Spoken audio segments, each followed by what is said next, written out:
বিশ্বের সমুদ্রপথে আধিপত্য বিস্তার করতে যুদ্ধজাহাজ হলো সবচেয়ে প্রয়োজনীয় অস্ত্র। সময়ের সঙ্গে সঙ্গে যুদ্ধজাহাজের ধরন এবং কার্যকারিতা পাল্টে গেছে, কিন্তু এই যুদ্ধজাহাজগুলো কত রকম প্রকারভেদ রয়েছে আপনি কি জানেন? কিভাবে এগুলো কাজ করে এবং কোন কোন দেশ এই শক্তিশালী যুদ্ধজাহাজগুলো তৈরি করছে? জানতে হলে বাংলা ভার্সের আজকের ভিডিওটি অবশ্যই শেষ পর্যন্ত দেখুন।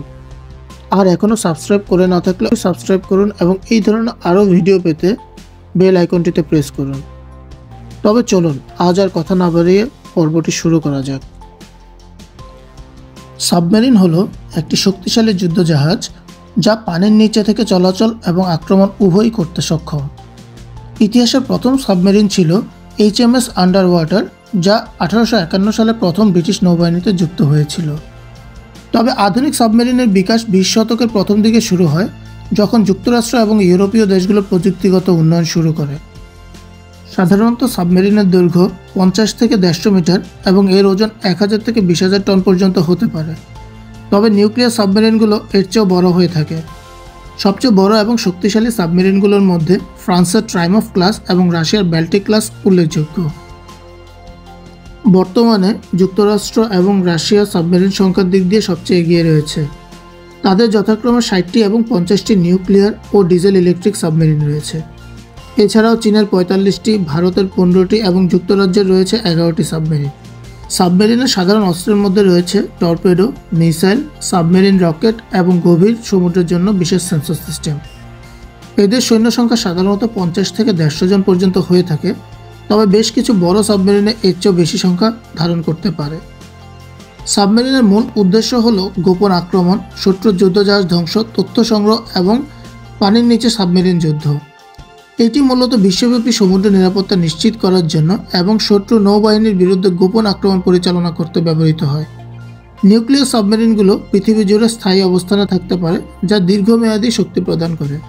বর্তমানে সবচেয়ে আধুনিক এবং শক্তিশালী সাবমেরিনগুলোর মধ্যে যুক্তরাষ্ট্রের USS নেভাদা, রাশিয়ার টাইফুন ক্লাস এবং ভারতের আরিহান্ত ক্লাস উল্লেখযোগ্য।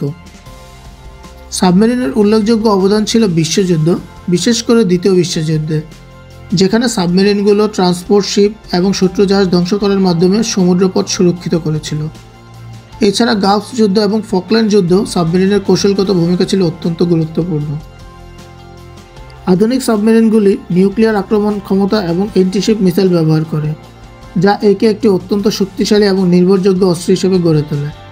সাবমেরিনগুলোর গোপনীয়তা, গতি এবং দীর্ঘকালীন স্থায়িত্ব এটিকে সবচেয়ে আধুনিক যুদ্ধের প্রেক্ষাপটে গুরুত্বপূর্ণ অস্ত্র হিসেবে প্রতিষ্ঠিত করেছে। অ্যাম্ফিবিয়াস অ্যাসল্ট শিপ একটি বিশেষ ধরনের যুদ্ধজাহাজ, যা সমুদ্রপথে সেনা, যানবাহন এবং অস্ত্রসহ সৈন্যদের উপকূলে আক্রমণ করতে সক্ষম করে তোলে। প্রথম অ্যাম্ফিবিয়াস অ্যাসল্ট শিপ ছিল USS তারোয়া বা LHA-1, যা 1976 সালে মার্কিন যুক্তরাষ্ট্রে প্রথম সক্রিয়ভাবে ব্যবহার শুরু হয়।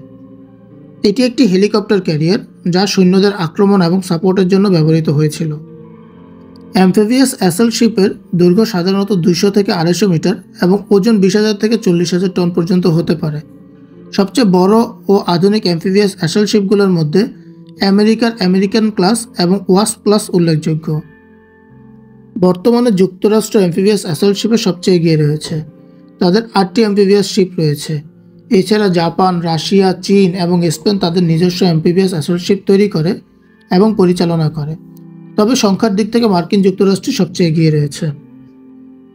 অ্যাম্ফিবিয়াস অ্যাসল্ট শিপের অস্ত্রের মধ্যে রয়েছে সাধারণত helicopter, anti aircraft missile, torpedo system এবং ল্যান্ডিং ক্রাফট। এগুলো সৈন্য সংখ্যা সাধারণত 600 থেকে 1200 জন হয়ে থাকে, যা বিভিন্ন ধরনের অভিযানে ব্যবহার করা যেতে পারে। অ্যাম্ফিবিয়াস অ্যাসল্ট শিপের মূল উদ্দেশ্য হল সামুদ্রিক আক্রমণ, সৈন্য এবং যানবাহন পরিবহন এবং বিপদগ্রস্ত এলাকার পুনর্দখল। অ্যাম্ফিবিয়াস অ্যাসল্ট শিপের অন্যতম গুরুত্বপূর্ণ অবদান ছিল গালফ যুদ্ধ, যেখানে মার্কিন বাহিনী ল্যান্ডিং অপারেশন পরিচালনা করে। এছাড়া ফকল্যান্ড যুদ্ধ, ইরাকি যুদ্ধ এবং আফগানিস্তান অভিযানে অ্যাম্ফিবিয়াস শিপ ব্যবহার করে সৈন্য এবং সরঞ্জাম দ্রুত সমুদ্রপথে স্থলভাগে পৌঁছানো হয়েছিল। এই ধরনের শিপ বর্তমানে সমুদ্র এবং স্থলযুদ্ধে গুরুত্বপূর্ণ ভূমিকা পালন করে, বিশেষ করে সৈন্যদের দ্রুত স্থানান্তর এবং আক্রমণ পরিচালনায়। এই যুদ্ধজাহাজের গতি, বহন ক্ষমতা এবং নমনীয়তা তাদেরকে যে কোনো অভিযানে গুরুত্বপূর্ণ কৌশলগত অস্ত্র হিসেবে দাঁড় করিয়েছে। ক্রুজার হলো একটি মাঝারি আকারের যুদ্ধ জাহাজ যা সাধারণত আক্রমণ, প্রতিরক্ষা এবং বিভিন্ন কৌশলগত ভূমিকা পালন করে।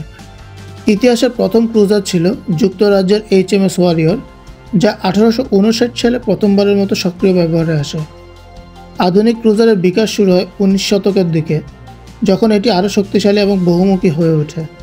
ক্রুজারের দৈর্ঘ্য সাধারণত 150 থেকে 200 মিটার এবং ওজন 7000 থেকে 20,000 টন পর্যন্ত হতে পারে।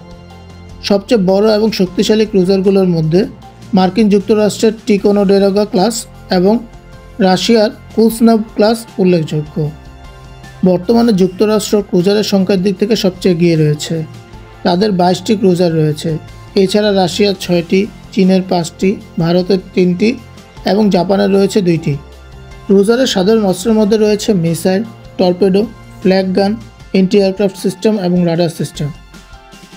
এর সৈন্য সংখ্যা সাধারণত 300 থেকে 500 জনের মধ্যে হয়ে থাকে। ক্রুজারের মূল উদ্দেশ্য হল বিমান ও সাবমেরিন প্রতিরক্ষা, মিসাইল হামলা, সামুদ্রিক আক্রমণ এবং প্রতিরক্ষা। এটি শত্রু রণতরী এবং বিমান ধ্বংস করার পাশাপাশি সমুদ্র রক্ষায় ব্যবহৃত হয়।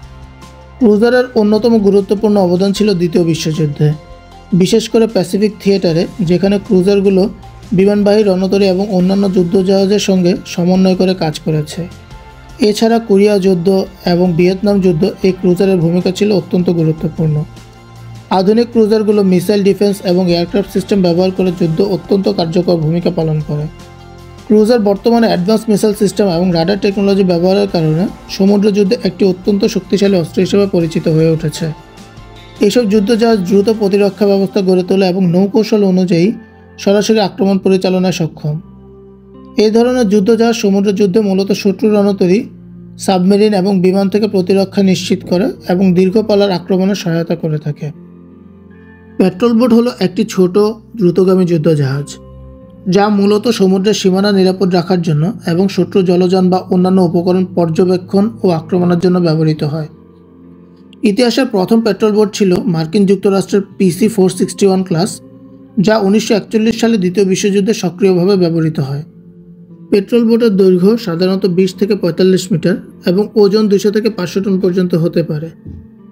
আধুনিক পেট্রোল বোটগুলোর মধ্যে মার্কিন যুক্তরাষ্ট্রের অ্যাপাচি ক্লাস এবং ফ্রান্সের স্করপিয়ন ক্লাস উল্লেখযোগ্য। বর্তমানে মার্কিন যুক্তরাষ্ট্রের কাছে সবচেয়ে বেশি পেট্রোল বোট রয়েছে, যার সংখ্যাটি হচ্ছে 200। এছাড়া অন্যান্য দেশগুলোর কাছে যেমন ইন্দোনেশিয়ার কাছে 100টি, ভারতের 75টি, চীনের 50টি এবং ইতালির 40টি পেট্রোল বোট রয়েছে। পেট্রোল বোটের প্রধান অস্ত্রের মধ্যে রয়েছে antiship missile, torpedo, anti aircraft গান এবং রাডার সিস্টেম। এগুলোতে সৈন্য সংখ্যা সাধারণত 10 থেকে 50 জন পর্যন্ত হতে পারে। পেট্রোল বোটের সবচেয়ে গুরুত্বপূর্ণ অবদান ছিল দ্বিতীয় বিশ্বযুদ্ধ এবং গালফ যুদ্ধে। পেট্রোল বোটগুলো শত্রু সাবমেরিন এবং শত্রু জলযান থেকে প্রতিরক্ষা গড়ে তুলতে গুরুত্বপূর্ণ ভূমিকা পালন করেছিল। এছাড়া ব্রাজিলের কোস্ট গার্ড এবং ভারতীয় নৌবাহিনী অন্যান্য বেশ কিছু সামুদ্রিক অভিযানেও এর ব্যবহার করেছে। পেট্রোল বোটের সুবিধা হলো এটি দ্রুতগামী, কম খরচে পরিচালনা এবং অত্যন্ত নমনীয়, যা তাদেরকে স্থানীয় উপকূলীয় অঞ্চলে সুরক্ষা প্রদান করতে সক্ষম করে তোলে। পেট্রোল বোটগুলো যেহেতু দ্রুত এবং ছোট, এটি সাধারণত স্থানীয় এবং উপকূলীয় অপারেশনগুলোর জন্য আদর্শ। মাইনসুইপার হলো একটি বিশেষ ধরনের যুদ্ধজাহাজ যা মূলত সমুদ্রের নিচে অবস্থিত মাইন ধ্বংস করতে ব্যবহৃত হয়। ইতিহাসের প্রথম মাইনসুইপার ছিল ব্রিটিশ রণতরী HMS বিটফোর্ড, যা 1915 সালে প্রথম বিশ্বযুদ্ধের সময় সক্রিয়ভাবে ব্যবহৃত হয়। আধুনিক মাইনসুইপারের ব্যবহার শুরু হয় 1940-এর দশক থেকে। মাইনসুইপার সাধারণত 30 থেকে 100 মিটার দৈর্ঘ্যের হয় এবং এর ওজন হতে পারে 200 থেকে 1000 টন। সবচেয়ে শক্তিশালী এবং আধুনিক মাইনসুইপারগুলোর মধ্যে আমেরিকান মাইনসুইপার ক্লাস এবং ফ্রান্সের রাইভাস ক্লাস উল্লেখযোগ্য। বর্তমানে সবচেয়ে বেশি মাইনসুইপার রয়েছে যুক্তরাষ্ট্রের কাছে। এখানে প্রায় 40টি মাইনসুইপার রয়েছে। এছাড়া রাশিয়ার 30টি, জাপানের 25টি, যুক্তরাজ্যের 20টি এবং ভারতের 15টি মাইনসুইপার রয়েছে। মাইনসুইপারের সাধারণ অস্ত্রের মধ্যে রয়েছে মাইন শনাক্তকরণ সিস্টেম, মাইন ব্লাস্টিং ক্যানন এবং অটোনোমাস মাইন সুইপিং রোবট। এগুলোর সৈন্য সংখ্যা সাধারণত 50 থেকে 150 জনের মধ্যে হয়ে থাকে। মাইনসুইপারের মূল উদ্দেশ্য হলো সমুদ্রপথ এবং উপকূলীয় অঞ্চলে মাইন পরিষ্কার করা, যাতে যুদ্ধজাহাজ ও বাণিজ্যিক জাহাজ নিরাপদে চলাচল করতে পারে। মাইনসুইপারের একটি গুরুত্বপূর্ণ ভূমিকা ছিল দ্বিতীয় বিশ্বযুদ্ধ এবং ফকল্যান্ড যুদ্ধ, যেখানে মাইনসুইপারগুলো শত্রু মাইনগুলো পরিষ্কার করতে সহায়ক ছিল এবং যুদ্ধজাহাজের চলাচলের জন্য নিরাপদ পথ তৈরি করেছিল। মাইনসুইপারগুলোর সুবিধা হলো এদের ধীরগতি এবং বিশেষ প্রযুক্তির মাধ্যমে মাইন শনাক্তকরণ এবং ধ্বংস করার ক্ষমতা, যা তাদেরকে অত্যন্ত কার্যকর করে তোলে। এগুলো উপকূলীয় অঞ্চলে এবং অফশোর অপারেশনে খুবই কার্যকরী। মাইনসুইপার সর্বাধিক গুরুত্বপূর্ণ অবদান রেখেছিল দ্বিতীয় বিশ্বযুদ্ধে, বিশেষ করে আটলান্টিক যুদ্ধ এবং নরমান্ডি আক্রমণ সময়কালে। সেখানে মাইনসুইপারগুলো সমুদ্রপথ পরিষ্কার করতে গুরুত্বপূর্ণ ভূমিকা পালন করেছিল। আজকের ভিডিওতে আমরা আলোচনা করলাম বিশ্বজুড়ে ব্যবহৃত শক্তিশালী সব যুদ্ধজাহাজ সম্পর্কে। এগুলোর মধ্যে আপনার পছন্দের যুদ্ধজাহাজ কোনটি? কমেন্ট করে জানাতে ভুলবেন না। এছাড়া বাংলা ভার্সের নতুন ভিডিও পেতে চ্যানেলটি সাবস্ক্রাইব করুন এবং বেল আইকনটি প্রেস করুন। দেখা হবে পরবর্তী কোনো ভিডিওতে। সেই পর্যন্ত ভালো থাকুন।